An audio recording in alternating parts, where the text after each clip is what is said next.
Boa noite. Boa noite. Dia das Crianças, instituído em 1924, previa festas para a criançada. Campanhas publicitárias e feiras de brinquedos popularizaram a data no comércio. Dia também de Nossa Senhora Aparecida para os católicos. Milhares de fiéis lotaram a Basílica Nacional. A entrada da imagem da Santa numa carruagem com rosas vermelhas trouxe comoção. Dia de campanha na TV. Recomeçou hoje a propaganda eleitoral obrigatória no rádio e na televisão. Os candidatos à presidência ressaltam a família e exploram o medo dos eleitores.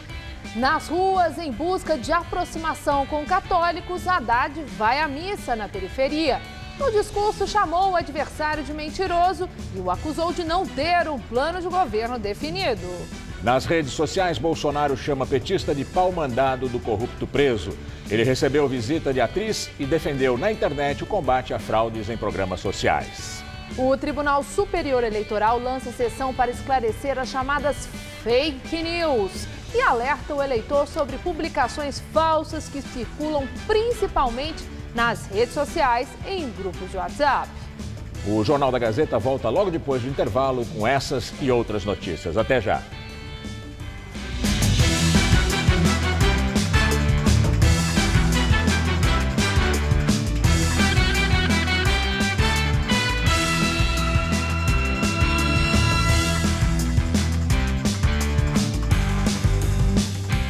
De brincadeira tradicional aos games de última geração e com muita tecnologia, o Dia das Crianças tem espaço para todo tipo de recreação.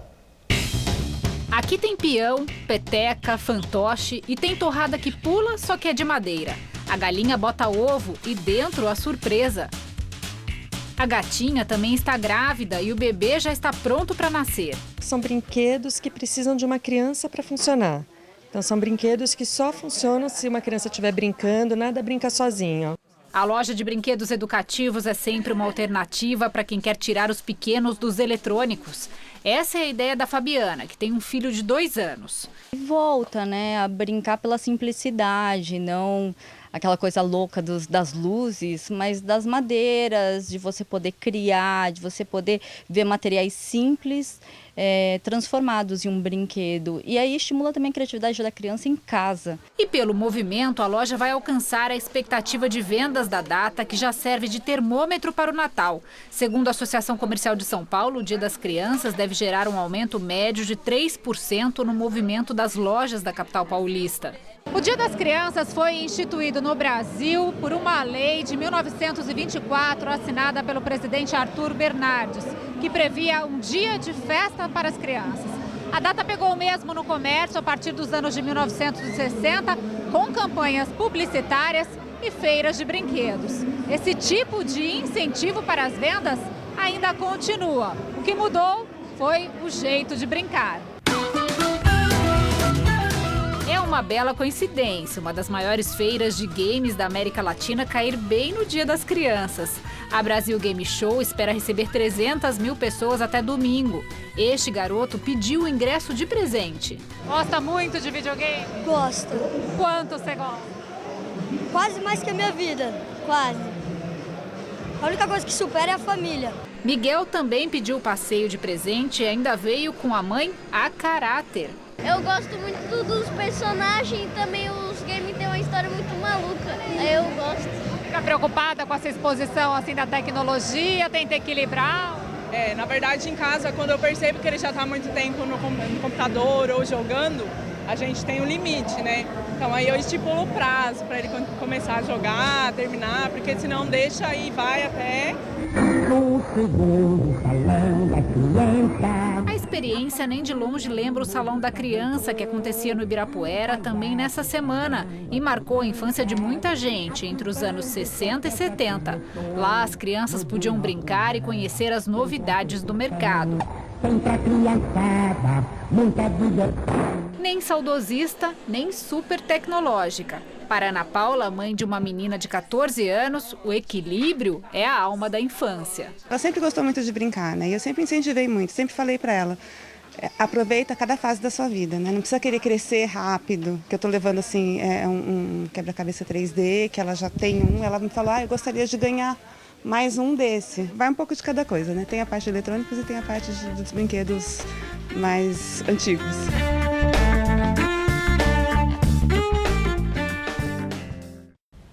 E hoje também é o dia de Nossa Senhora Aparecida, segundo a tradição católica. Milhares de pessoas foram à Basílica Nacional, no Vale do Paraíba. Mais de 200 mil pessoas estiveram no Santuário de Aparecida, no Vale do Paraíba, interior de São Paulo. A programação na Basílica começou bem cedo, às 5 da manhã, com a missa dedicada às crianças.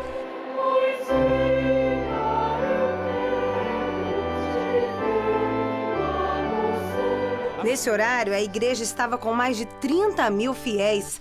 Personagens infantis, acompanhados pelas crianças, fizeram uma procissão para trazer a imagem de Nossa Senhora.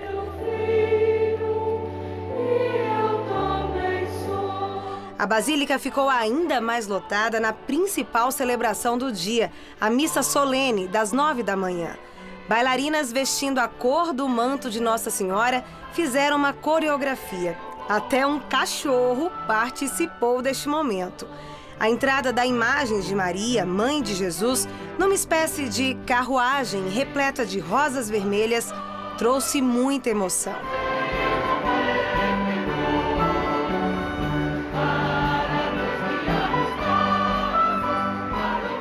Depois, a imagem foi levada ao altar e aplaudida pelos fiéis.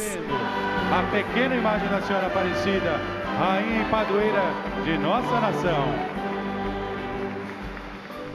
Anualmente, cerca de 12 milhões de romeiros visitam o Santuário Nacional, que recebeu, aliás, os 3 últimos papas do catolicismo: João Paulo II, Bento XVI e Francisco. Ano passado foi comemorado os 300 anos da padroeira do Brasil.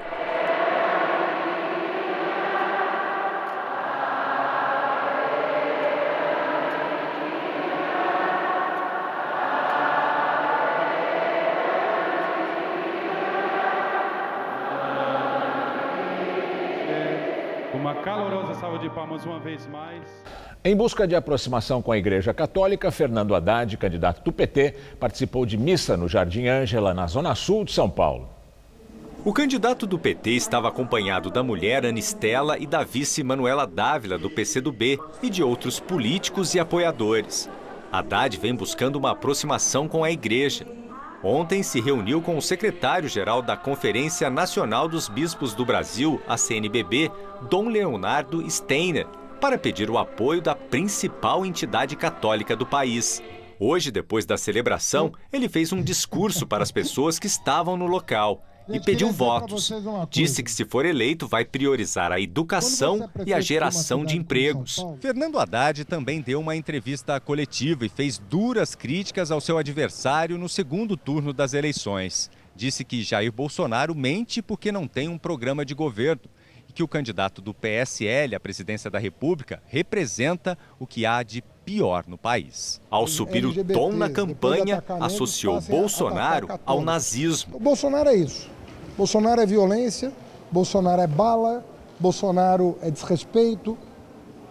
Ele é a representação de tudo que tem de pior em termos de violência no país. Já são mais de 100 as notificações de casos de violência no país. E, em geral, eles estão usando a suástica nazista, que, aliás, o próprio Bolsonaro declarou já em entrevista que se estivesse na Alemanha dos anos 30, se alistaria ao exército nazista. Isso não sou eu que estou dizendo. Ele disse isso numa entrevista que circula pela internet. Haddad afirmou também ter sido vítima de perseguição em Brasília ontem, quando participou da reunião na CNBB. Um ativista do Bolsonaro começou a ofender a Igreja Católica.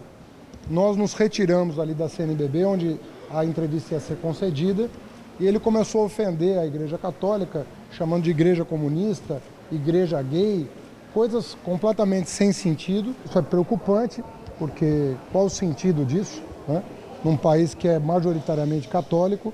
Então, inspira alguma preocupação, né, que agora, depois de atacar mulheres, depois de atacar LGBTs, depois de atacar negros, passem a atacar católicos. Após participar da missa, o candidato foi abordado por uma mulher que disse que o petista não poderia ter participado da comunhão por ser um abortista.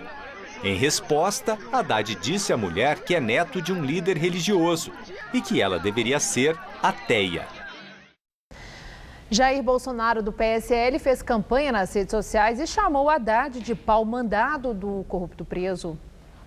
Jair Bolsonaro não teve agenda pública. O candidato passou o dia em sua casa no Rio de Janeiro. Na quarta-feira, os médicos vetaram a participação do candidato em eventos de rua e de debates até a semana que vem.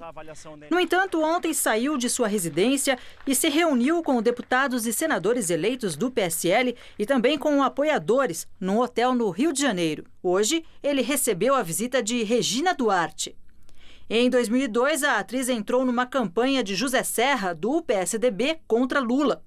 Ela disse que tinha medo de uma vitória do petista. No Twitter, Bolsonaro chamou Haddad de pau mandado de corrupto preso, numa referência a Lula. E sem citar o rival diretamente, disse que, se for eleito, vai combater o crime organizado e trabalhar para impedir que presos continuem controlando seus empregados de dentro dos presídios. Ainda nas redes sociais, o candidato do PSL defendeu uma reforma administrativa. Segundo Bolsonaro, o objetivo é reduzir e remanejar gastos desnecessários e, assim, destinar mais recursos para áreas consideradas essenciais. De acordo com ele, ao combater fraudes em programas sociais, sobraria mais dinheiro para garantir maior renda aos mais necessitados. Em entrevista à Rede TV, o candidato se disse contra a legalização das drogas. Não passa pela minha cabeça a liberação de drogas. Alguns dizem que você vai diminuir a violência e a briga entre traficantes. Não vai. Não vai. Por quê? Se fosse verdade, não teríamos contrabando, né, de cigarros. Hoje em dia, temos aí mais de 40% de cigarro contrabandeado aqui, de especial aqui do Paraguai. Ninguém vai querer perseguir o usuário, mas vamos combater sim na fronteira. Bolsonaro também falou sobre privatização, mas não citou quais estatais seriam vendidas num eventual governo. Nós queremos o Estado necessário. O PT criou aproximadamente 50 estatais. Quase todas elas serão privatizadas ou extintas. Mas temos que ter responsabilidade nas demais privatizações. Tem lá servidores e tem a função social das estatais. Vamos ao comentário de política com José Neumann e Pinto. Não vá ficar pensando aí que a conversão do Fernando Haddad à cristandade tenha sido assim, algo semelhante, surpreendente, como o de São Paulo, né? Ao cair do cavalo e deixar de perseguir cristãos. Não, o PT tem uma longa história com a Igreja Católica. O meu amigo Leôncio Martins Rodrigues, que foi fundador do PT, sempre conta que não há nenhum sindicato na história da fundação do partido. O partido foi fundado 3 vezes e as 3 vezes em repartições, em igrejas, em escolas da Igreja Católica. Ao se referir a Bolsonaro, como você viu agora, como fã do nazismo, está na entrevista da rede social, digamos que ele falou de corda em casa de enforcado, porque eu publiquei um livro chamado O que Sei de Lula, no qual reproduz uma entrevista que Lula deu à Playboy, está impressa e nunca foi negada, em que ele disse que os 2 líderes que mais admirava na história do século XX eram Mahatma Gandhi e Adolf Hitler. E quando o repórter lhe perguntou se era a favor das ideias de Hitler, ele disse, não, eu admiro o rigor com que ele executa essas ideias. Rigor que matou 6 milhões de judeus no Holocausto, por exemplo, né? Agora, na entrada da campanha, todo mundo fica procurando ali os espaços que ainda não ocupou no eleitorado, né? O caso do Fernando Haddad, procurando a Igreja Católica, atacando, dizendo que o candidato adversário é contra os católicos, porque recebeu o apoio dos evangélicos. Eu quero lembrar que o momento decisivo da vitória do Lula na sua primeira eleição foi exatamente a adesão dos evangélicos do bispo Edir Macedo, em cujo partido militava Zé Alencar, o vice dele. O Bolsonaro, por sua vez, para contrapor a sua imagem de violento, ele apareceu chorando ao se referir à filha, que disse que teve, que gerou num momento de fraqueza, né? Pois é, a respeito dessa propaganda do primeiro dia, no segundo turno, eu só gostaria de fazer uma advertência a você. Tem muita fake news dos próprios candidatos.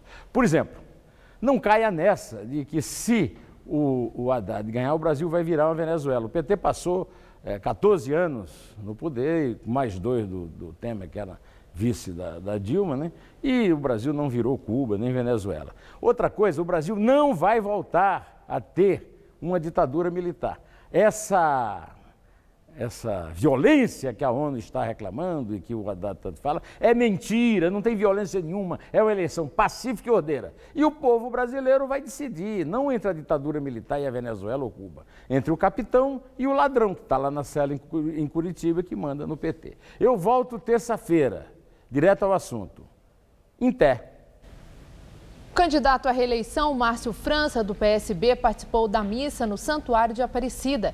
Ele admitiu que ainda precisa conquistar cerca de 20% dos votos de São Paulo e reforçou a neutralidade na eleição para a presidência da República. O governador Márcio França acompanhou ao lado da mulher a missa no Santuário Católico em homenagem à padroeira. O candidato do PSB disse que pretende fixar a campanha neste segundo turno na conquista dos 20% do eleitorado que não conhecem, segundo pesquisa. França disse que as pessoas sabem identificar o que é falso, numa reação à estratégia do adversário, João Dória, que tenta associar a imagem dele à esquerda e ao PT. E indicou que tem a simpatia de integrantes do partido do oponente, o PSDB. Os tradicionais do PSDB já não votam mais nele. Ninguém da velha guarda vota, porque assim, o jeito do perfil dele não combina com as pessoas. Esse estilo que ele fala, a maneira como ele se conduz, não parece sincero. Isso nega Covas, nega tudo o que eles fizeram aqui. Na campanha ao Planalto, França prega a neutralidade, apesar de o partido dele ter declarado apoio a Fernando Haddad do PT. O argumento é que não se deve trazer a disputa nacional para dentro do Estado. E assim, França não se indispõe com possíveis eleitores de ambos os lados. Mas ele tem se aproximado de apoiadores do candidato a presidente favorito nas pesquisas, como Paulo Scaff, do MDB, que declarou voto em Jair Bolsonaro, e dirigentes dos partidos aos quais se aliou, PSC e PTB. Mais uma semana, a eleição em São Paulo vai estar decidida. E eu quero agradecer a todo mundo que apostou na verdade e apostou na sensibilidade das pessoas. Eu vou centrar a eleição em São Paulo, que é a eleição mais importante, a eleição que nesse instante ainda está na disputa. A gente tem convivido esse tempo todo aqui, sabe que São Paulo tem que dar orientação para o Brasil. E a orientação de São Paulo é uma orientação de juntar o país. Nós precisamos criar estabilidade no país. A eleição brasileira está quase decidida, todo mundo já sabe disso. O candidato João Dória, do PSDB, participou de 3 eventos de campanha. Depois, viajou para o Rio de Janeiro para se encontrar com o candidato à presidência Jair Bolsonaro, do PSL. Dória espera ter o apoio de Bolsonaro, mesmo depois de o partido recomendar neutralidade na disputa pelo Palácio dos Bandeirantes. De manhã, João Dória visitou a Associação Beneficente Nossa Casa, que dá abrigo e atende crianças em situação de vulnerabilidade no Bom Retiro, região central de São Paulo. O candidato do PSDB comentou a entrevista de sua mulher Bia Dória ao jornal Folha de São Paulo. A artista plástica rebateu insinuações de que o marido traiu Geraldo Alckmin no primeiro turno da eleição. Ela disse que se tem alguém traidor, não é o João, é o Alckmin, que não ficou do lado do partido. A Bia, minha esposa, já disse o que tinha que dizer e eu concordo com ela. Dória também cumpriu uma agenda de encontros religiosos hoje. Primeiro esteve em uma missa católica que aconteceu na área externa da Igreja São Judas Tadeu, na Zona Sul. Discursou ao lado do deputado federal reeleito pelo DEM, Eli Correia Filho. Na mesma região, participou de um culto evangélico da Igreja Apostólica Fonte da Vida, onde voltou a falar do apoio ao candidato do PSL, Jair Bolsonaro. E no próximo dia 28, com serenidade, com equilíbrio e com amor no coração, eu voto Jair Bolsonaro. E não tenho nenhuma dúvida disso. Eu não negociei o meu apoio em troca de nada. Eu não disse que apoiava Bolsonaro para esperar o apoio de volta aqui em São Paulo. Não. Quem gosta de negociação São as raposonas da política, são os velhos políticos. Eu gosto do coração. Em seguida, viajou para o Rio de Janeiro para um encontro com Bolsonaro. Durante a semana, o PSL declarou neutralidade em São Paulo. O encontro estava sendo articulado por Dória, mesmo com a resistência de um dos braços direitos de Bolsonaro, o senador eleito Major Olímpio, que já declarou voto em Márcio França, do PSB. Daqui a pouco, o Tribunal Superior Eleitoral lança conteúdo na internet contra fake news. O alerta é para desmentir falsas informações durante a campanha que circulam principalmente nas redes sociais. O tempo não para. Os fatos também não. Tudo o que acontece no Brasil, tudo o que abala o mundo, está no Jornal da Gazeta, edição das 10, de segunda a sexta. Tigo 2, com rodas e liga leve, sensor e câmera de ré, volante multifuncional, central multimídia, teto solar elétrico, freios a disco nas 4 rodas, assistente de subida, controle de tração e estabilidade, câmbio automático de última geração, agora com seguro total por R$ 899 à vista ou em 8 parcelas, sem juros, o melhor preço do mercado.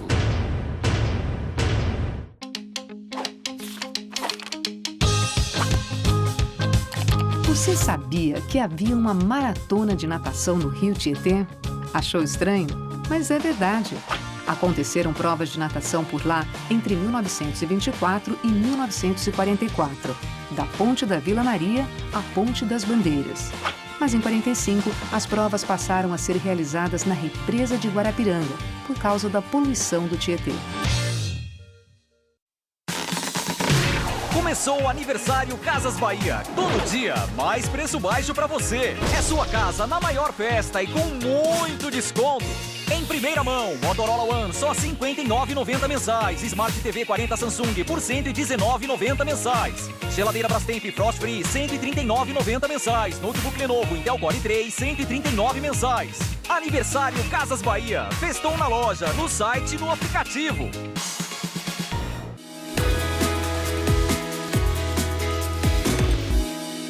É bem provável que a única crítica que o meu adversário tenha com relação a mim seja o fato de eu não ter cumprido por completo o mandato na prefeitura. Mas ele não vai dizer para você as coisas que eu prometi e cumpri. Cortei mordomias e privilégios, criei o Corujão da Saúde, zerei as filas da pré-escola e organizei as finanças da cidade. Agora, quero ser governador para, junto com você, defender o nosso Estado da esquerda que apoia o Márcio França e que é o maior símbolo da corrupção no Brasil. Defenda São Paulo. Vote João Dória, 45.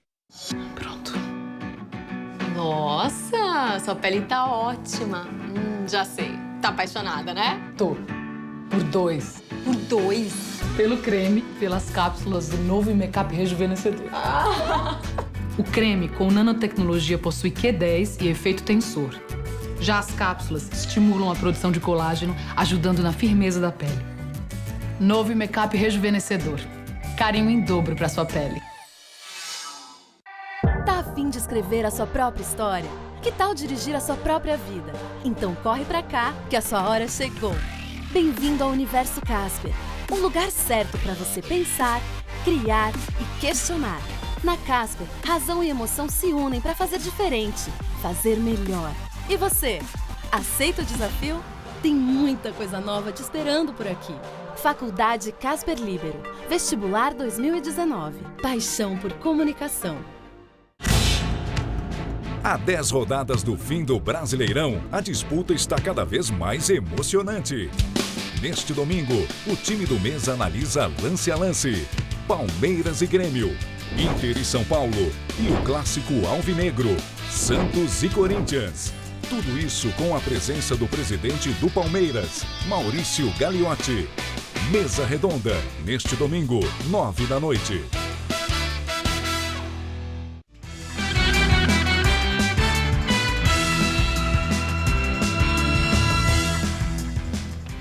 O ex-procurador-geral de Justiça do Rio, Cláudio Lopes, foi afastado do cargo por suspeita de ligação com o esquema montado pelo ex-governador Sérgio Cabral, do MDB.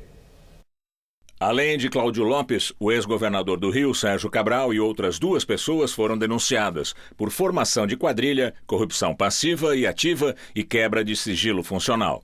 Os crimes teriam sido cometidos entre o fim de 2008 e dezembro de 2012. O processo está sob sigilo. Cláudio Lopes foi procurador-geral entre 2009 e 2012, durante o governo do MDBista.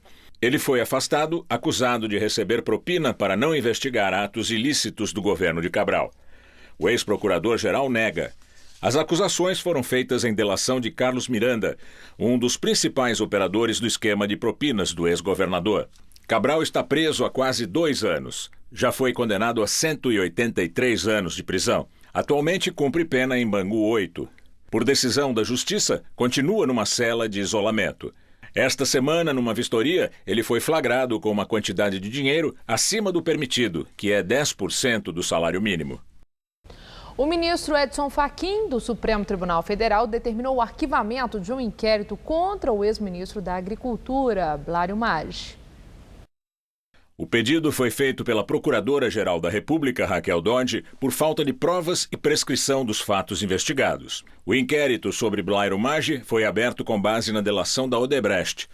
Ex-executivos da empreiteira relataram à Força-Tarefa da Lava Jato que o ex-ministro recebeu uma contribuição de 12 milhões de reais para a campanha ao governo do Mato Grosso em 2006, valor supostamente relativo à propina por pagamento de repasses da União ao governo estadual.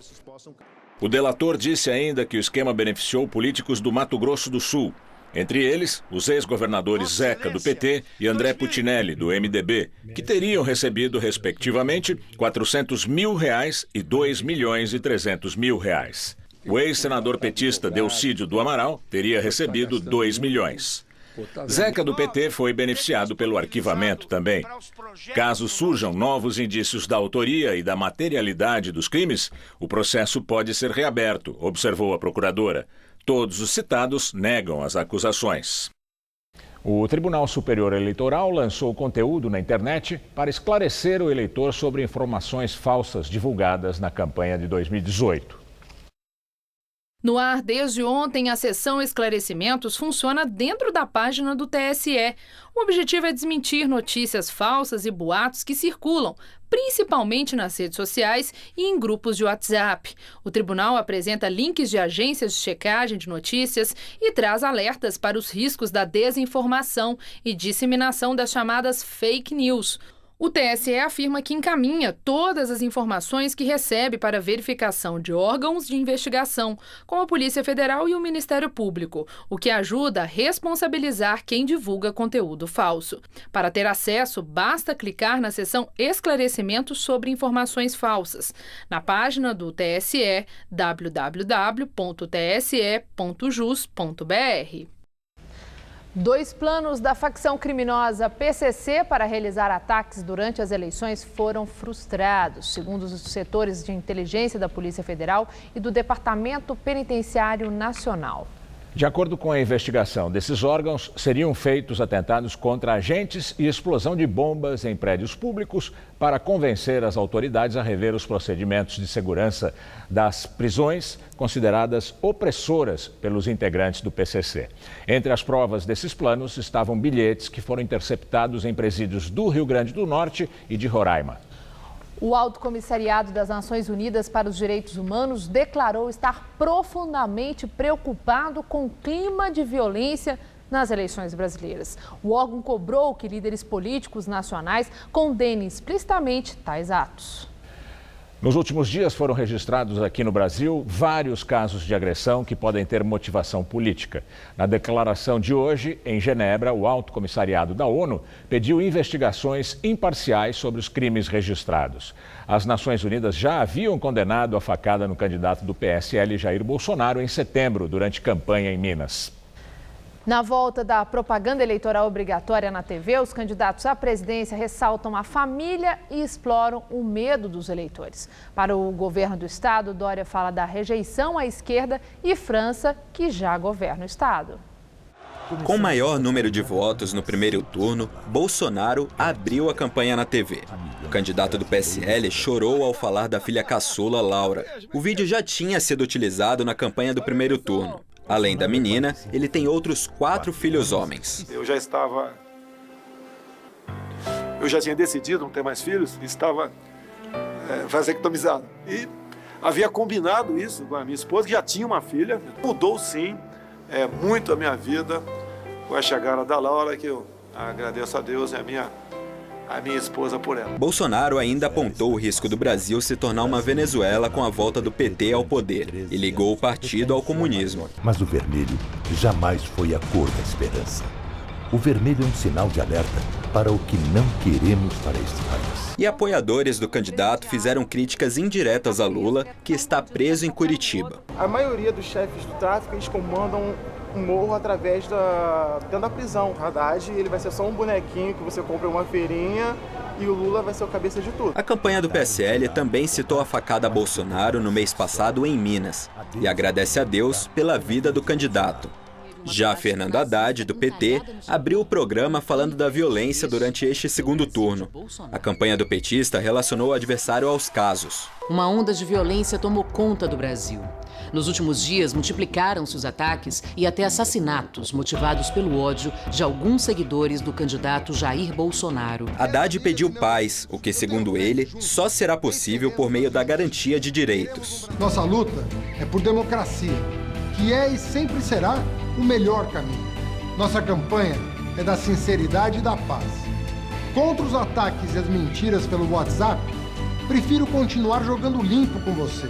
Em busca de apoio do eleitor antipetista, tentou se deslocar da imagem do PT. Ele já incorporou na propaganda as cores verde e amarelo. O ex-presidente Lula não é mais citado diretamente. Essa campanha não é de um partido, é de todos que querem mudar para melhor o nosso país. Na disputa ao governo paulista, as críticas aos adversários se repetiram. A campanha no rádio e na TV, que começou hoje, vai até o próximo dia 26. Cada candidato terá 5 minutos diários. Dória, do PSDB, que levou mais votos no primeiro turno, abriu o horário eleitoral para a disputa ao governo paulista. Ele criticou o PT e associou o concorrente a ex-presidente Dilma Rousseff, a Cuba e ao socialismo. A história do Márcio França é muito diferente da minha. Márcio França é esquerdista, um genérico do PT. O tucano não citou o seu partido, o PSDB, mas falou do PSL de Jair Bolsonaro. Defendo o Bolsonaro e condeno Fernando Haddad. Já Márcio França, do PSB, sem citar o nome de Dória, fez referências de quando o tucano deixou a prefeitura da cidade de São Paulo 1 ano e 3 meses após ser eleito em 2016. São Paulo não aceita quem mente, quem não cumpre seus compromissos, quem trai os seus amigos por conveniência e coloca suas ambições acima de tudo. França reforçou que é o atual governador do estado. Como vocês sabem, eu sou o novo governador de São Paulo. Eu estou aqui há pouco mais de 5 meses. Já estamos fazendo muita coisa. O empresário Rubens Ometo, que tem interesses nas áreas de energia, gás e logística, além de agricultura, foi o maior doador dessas eleições. Com uma fortuna de 5 bilhões e 200 milhões de reais, segundo a revista Forbes, Ometo doou 7 milhões de reais para 53 candidatos de 14 partidos diferentes. Desses, 24 conseguiram se eleger. O candidato que recebeu mais dinheiro de aumento foi o deputado federal Arnaldo Jardim, do PPS de São Paulo. As doações de empresas estão proibidas nas eleições, mas a assessoria de imprensa do empresário diz que elas foram realizadas em caráter pessoal. Vamos ao comentário de Josias de Souza, direto de Brasília. Recomeçou o horário eleitoral, agora em ritmo de mata-mata, com tempo de propaganda igual para os dois presidenciáveis. Num ponto, a disputa atual lembra a sucessão de 1989. A exemplo do que fizeram Collor e Lula na primeira eleição direta depois da ditadura militar, Bolsonaro e Haddad insultam-se em rede nacional, ocultando dos eleitores as fragilidades de suas propostas para um país em crise. Há sobre a mesa do próximo presidente da República uma turbulência fiscal, uma crise moral e um Congresso fragmentado. O resultado das urnas não fará desaparecer os problemas. O que pode desaparecer é a legitimidade de um presidente eleito que tenha vendido na campanha soluções simplistas, para encrencas complicadas. Há 29 anos, Collor achincalhava Lula, acusando-o de planejar luta armada inspirado em Hitler e Khomeini. Lula afrontava Collor, taxando-o de filho de uma família que mata trabalhador rural. Hoje, Bolsonaro trata Haddad como doutrinado do Foro de São Paulo, que fará do Brasil uma Cuba ou uma Venezuela. E Haddad insinua que Bolsonaro mergulhará o país na barbárie. O Brasil não será comunista. Também não há sinal de guerra civil, mas as ruínas ideológicas de 2018 revelam que aquele horizonte bonito que viria junto com a democracia continua sendo uma utopia irrealizável. Boa noite.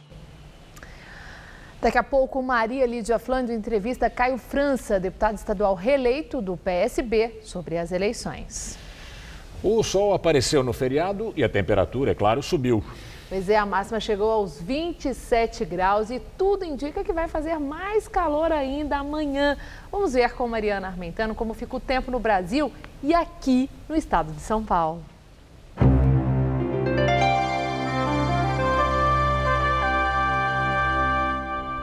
Uma frente fria associada a um sistema de baixa pressão avança sobre a costa do sul do Brasil e provoca chuva forte amanhã no norte e leste do Rio Grande do Sul, em Santa Catarina e no Paraná.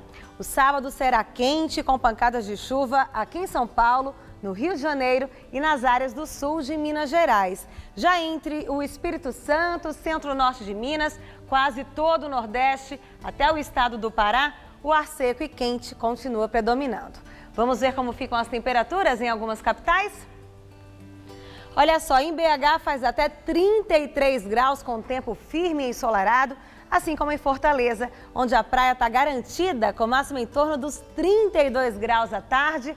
E no sul do Brasil, máxima na casa dos 27 graus em Floripa e dos 21 em Porto Alegre, com chuvas fortes previstas. Para São Paulo, tempo abafado em todas as regiões. O sábado vai ser de sol e temperaturas em elevação, mas com o ar carregado de umidade, as nuvens aumentam e aí há previsão de pancadas de chuva a partir da tarde.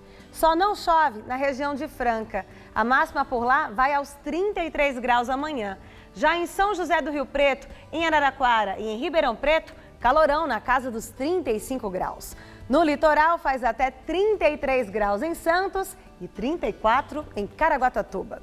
E olha, eu já adianto que no domingo o tempo vira e a temperatura máxima chega a cair até 10 graus aqui na faixa leste, incluindo o litoral e a capital. Olha só, nessa madrugada teremos mínima de 20 e máxima amanhã à tarde de 31 graus aqui em São Paulo. Aí no domingo o tempo fecha e os termômetros ficam entre 17 e 22 graus e nada muda na segunda-feira. A semana vai começar com mais chuvas e temperaturas amenas. Um dos restaurantes mais tradicionais de São Paulo mantém seu charme há 100 anos. Pois é, cara de São Paulo, o Bar Guanabara é um dos endereços com um cardápio dos mais tradicionais aqui da capital. É no salão comercial, no térreo do edifício José Moreira, na Avenida São João, que muitos paulistanos se encontram na hora do almoço. E não é por acaso. Este é um dos restaurantes mais tradicionais de São Paulo, o centenário Bar Guanabara. Os mais ansiosos correm o risco de parar já no balcão de entrada, onde fica exposta uma das especialidades da casa, a coxa creme, feita com coxa de frango recoberta com uma massa empanada e frita. Mas se resistir a essa delícia, vale a pena escolher uma boa mesa e dar uma cuidadosa olhada no cardápio.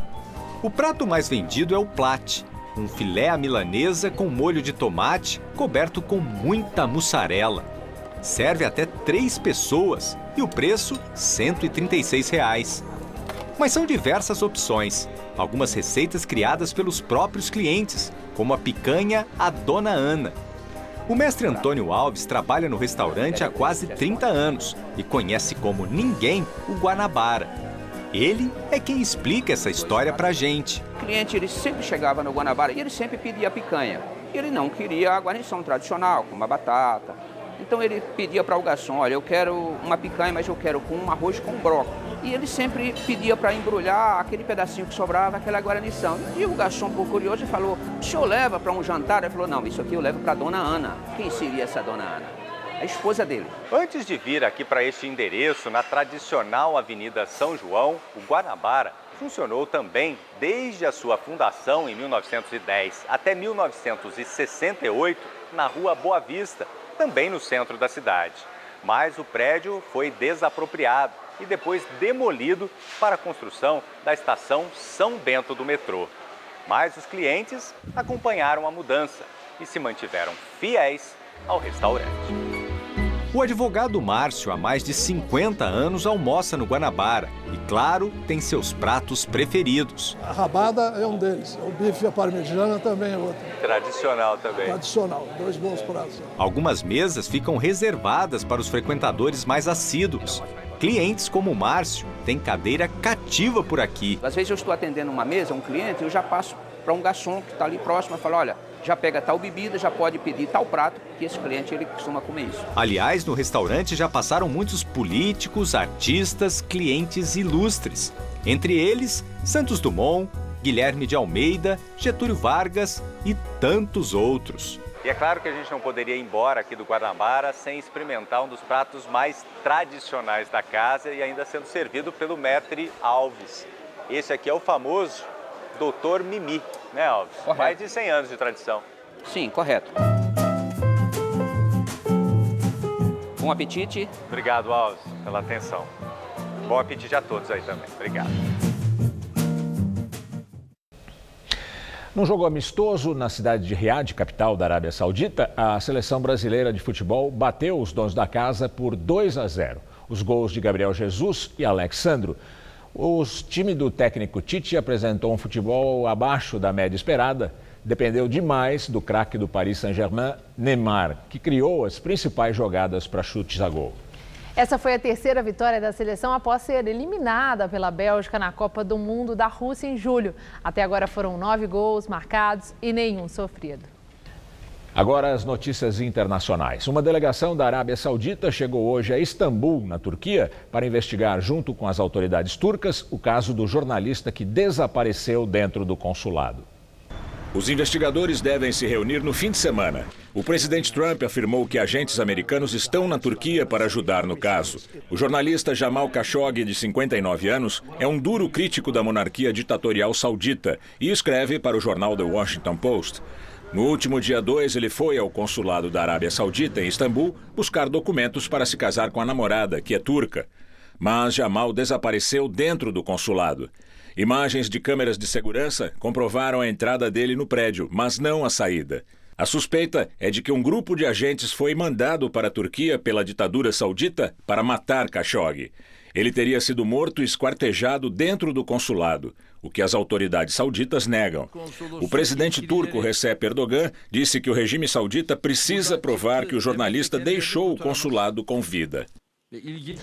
Um tribunal turco decidiu libertar hoje o pastor evangélico norte-americano que estava em prisão domiciliar acusado de espionagem e terrorismo. A liberdade foi dada, pois o pastor já teria cumprido parte da pena. Andrew Brunson, americano que vive na Turquia há 20 anos, foi preso em julho de 2016, após ser condenado a 3 anos e meio de prisão, acusado de agir em nome do Partido dos Trabalhadores do Kurdistão e de Fethullah Gülen, opositor do governo. Brunson, que liderava uma pequena igreja protestante no país, nega todas as acusações. O presidente Donald Trump comemorou a decisão em sua conta no Twitter. Disse estar trabalhando duro no caso e que espera a volta breve e em segurança do pastor.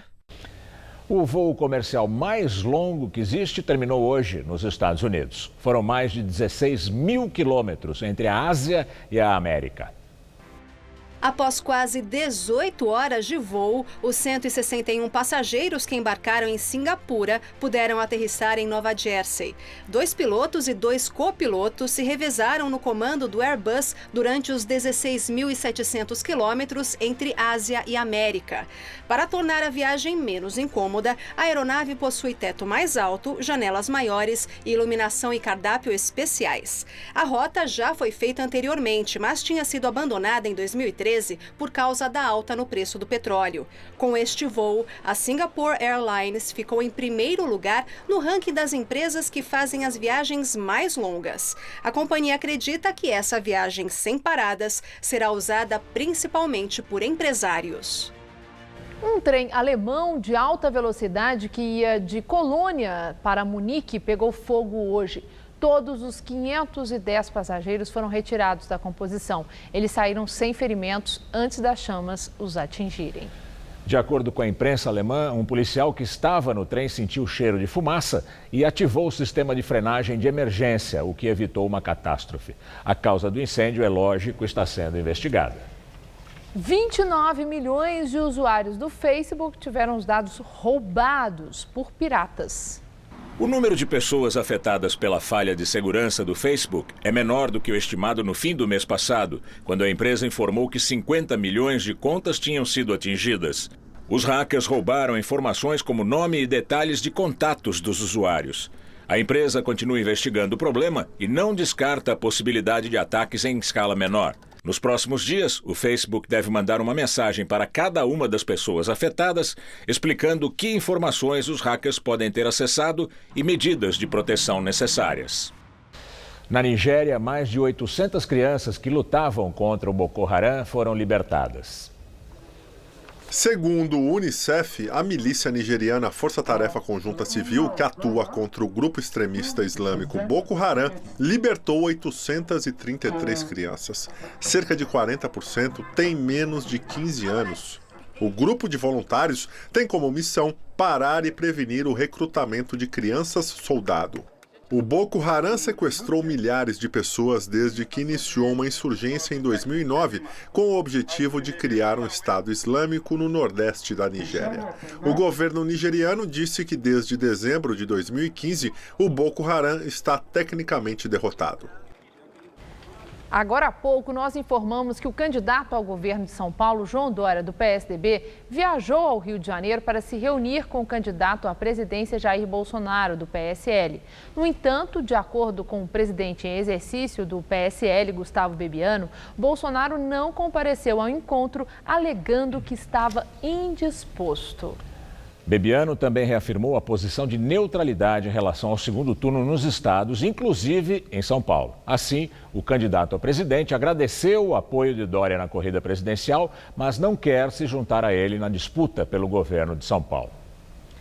Mesmo com um alto índice de renovação no Legislativo, 11 deputados federais reeleitos este ano estão há mais de 2 décadas trabalhando na Câmara. Entre os chamados caciques da Câmara estão Atilo Lira, do PSB, do Piauí, Átila Lins, do PP do Amazonas e Gonzaga Patriota, do PSB de Pernambuco, que ocuparão pela 7ª vez o cargo, totalizando cada um 28 anos no poder. Mais 8 candidatos eleitos também ultrapassaram 20 anos de casa. No Senado, a renovação também não foi nada profunda. 8 parlamentares foram reeleitos, como Renan Calheiros, do MDB de Alagoas, Humberto Costa, do PT de Pernambuco e Ciro Nogueira, do PP do Piauí. Isso sem contar candidatos que só migraram de cargo, como veteranos Jader Barbalho, do MDB do Pará, Jacques Wagner, do PT da Bahia e Cid Gomes, do PDT do Ceará, que vão ser novatos no Senado a partir do ano que vem. Na entrevista do dia, o papel do PSB na nova Assembleia Legislativa de São Paulo. A entrevista foi gravada. Entrevisto o deputado estadual Caio França, líder da bancada do PSB na Alesp, e foi reeleito deputado estadual com 162.166 votos. Parabéns, deputado. Muito obrigado. Uma votação. Aliás, eu quero começar a nossa entrevista exatamente sobre votação sua, né? Aí eu vi que quando foi eleito deputado estadual pela primeira vez, foram 123.138 votos. Agora 162.166.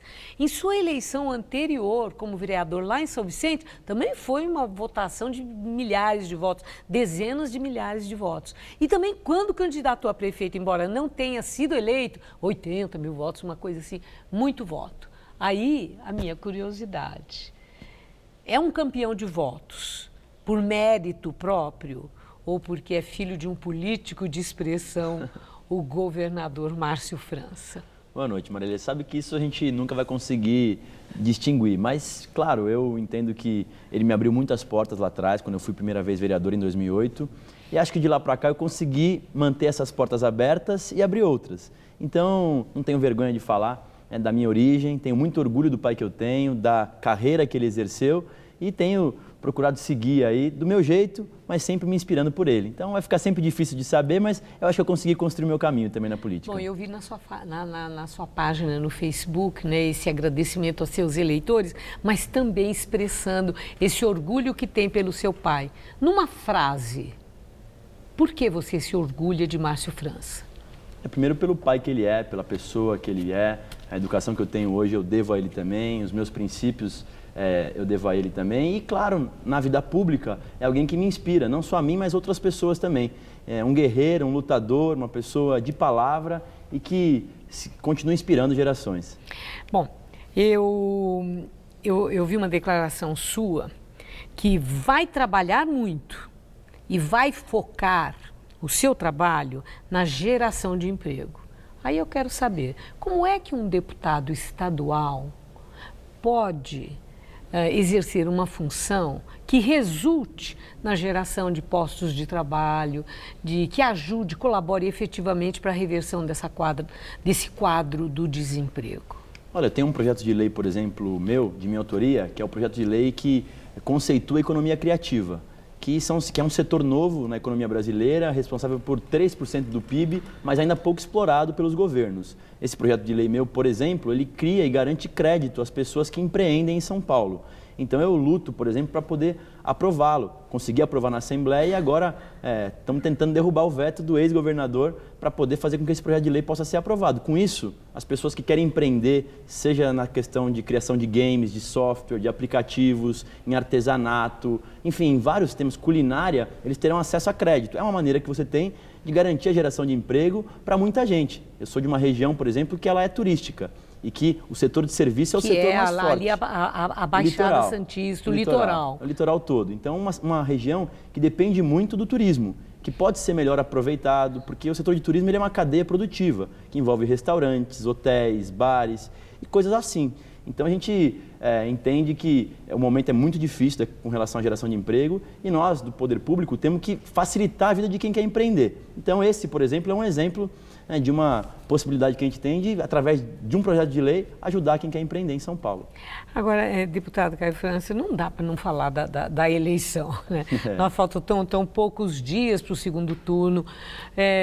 Você ficou surpreendido com o resultado no primeiro turno? Seu pai estava em terceiro lugar, de repente empatado ali com o SCAF e ele vai para o segundo turno. Foi surpresa para vocês? Não foi surpresa porque a gente sentia o dia a dia das ruas. As pesquisas não apontavam o crescimento, mas não da maneira como foi na prática. Então, foi uma eleição na luta, na garra, uma eleição apertada, como tem que ser as eleições vitoriosas. Foram 90 mil votos entre ele e o SCAF e, mais uma vez, a região da Baixada Santista, do litoral, que conhece o Márcio França há mais tempo, foi quem deu a maior vitória para ele.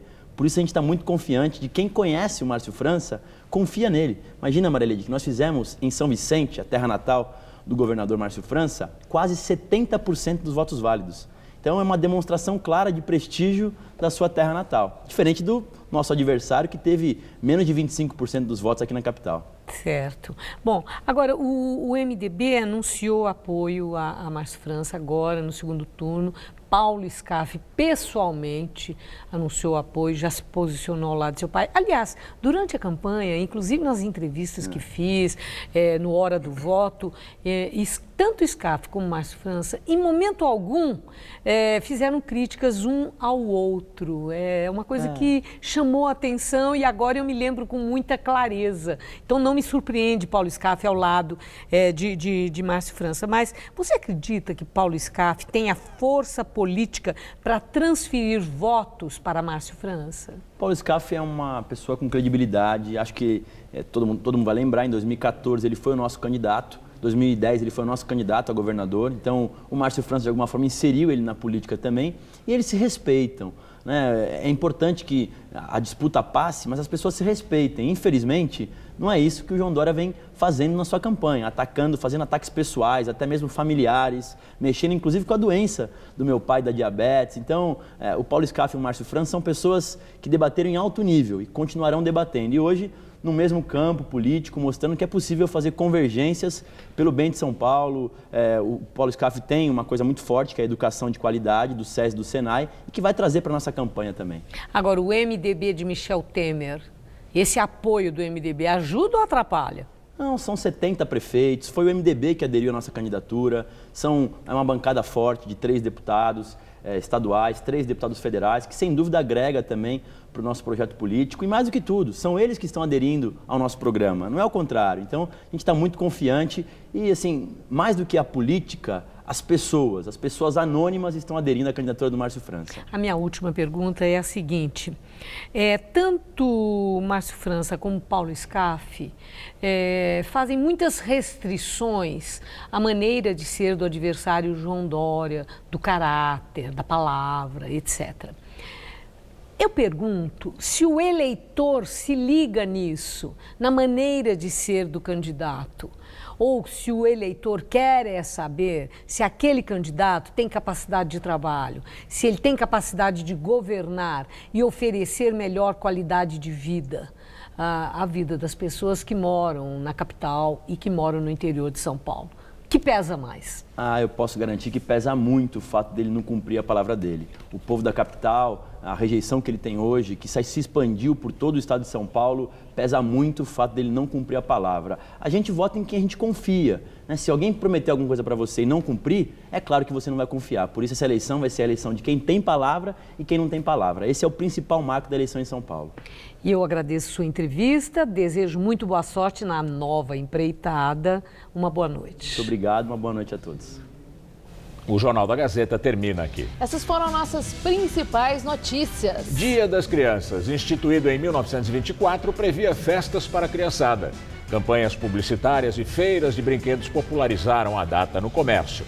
Dia de Nossa Senhora Aparecida, segundo os católicos. Milhares de fiéis lotaram a Basílica Nacional. A entrada da imagem da santa numa carruagem com rosas vermelhas trouxe comoção. Dia de campanha na TV. Recomeçou hoje a propaganda eleitoral obrigatória no rádio e na televisão. Os candidatos à presidência ressaltam a família e exploram o medo dos eleitores. Nas ruas, em busca de aproximação com católicos, Haddad vai à missa na periferia. No discurso, chamou o adversário de mentiroso e o acusou de não ter um plano de governo definido. Nas redes sociais, Bolsonaro chama petista de pau-mandado do corrupto preso. Ele recebeu visita de atriz e defendeu na internet o combate a fraudes em programas sociais. A edição de hoje pode ser vista no site do Jornal da Gazeta. Uma excelente noite para você. Boa noite e até segunda.